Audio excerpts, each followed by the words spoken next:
I loved playing the character in the film, and I just saw the potential. Get into his origin story. When we were finishing the movie is actually when the idea to do the show came about.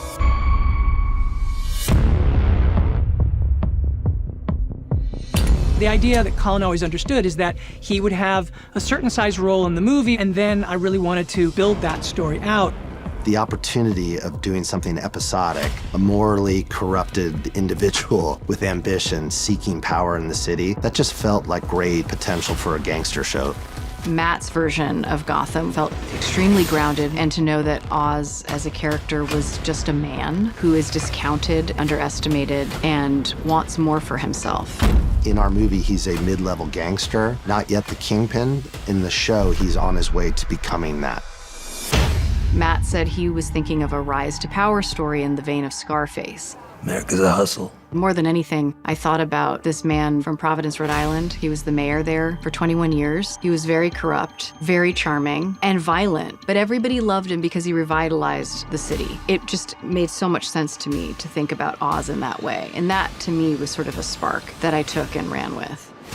In the comic books, the Penguin comes from money. His family's very important. In what Matt created, it was apparent to me that Oz shouldn't be that type of character. You want more and you're hungrier for things if you have less. He's lived in close proximity to great wealth. He's driven by that sense of exclusion and sense of unfairness. I'm gonna tear down the empire from the inside out. It's one of his greatest weapons that people don't take him serious, and so he can act in the shadows in a way that if people were fearful of him and watching him closely, he wouldn't have got the chance to operate in the way that he does. What makes a man into the Penguin? This character that we've all held some version of in our heads since we've been kids, really.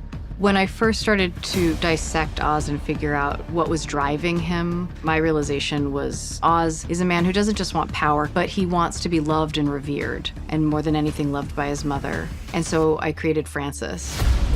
You promised me, Oswald. I deserve a better life. I'm working on it. That's why Oz is the way he is because of her. Rarely do you get to go to the underneath of it. Like, how did this end up being the way that they live together? Don't you see, dear, what you did wasn't impulsive. It was instinctual. I just don't know when it happens, when something goes from I want to take care of my mother to I want to own the world. The only person that really has any control over Oz is his mother. They've become these beasts of materialism, but it's not quite like, I just want more nice stuff. It's darker than that. This city is meant to be yours, sweetheart. What are you gonna do to get it? I always wanted to create Victor. I wanted Oz to have a mentee. I got ambition. I can help you. Certain people like the Falcones would see Oz as less than, but a kid like Victor, in the place that he is, would see Oz as a god, and Oz likes that. In the face of Victor's impotence, Oz feels powerful. It feels good to him to have an underling, to have somebody who's so clearly beneath him and so clearly afraid of him and so clearly has an element of reverence. Oz gives him a chance to not only be able to make some money, but to feel important, to feel like you're making moves. He finally has a chance to be something. Feel alive, Vic, huh? Feel your heart beating? All of the emotional undercurrents, all of the psychology, that is the delicious thing that you get to do by having more time than you would have in a film.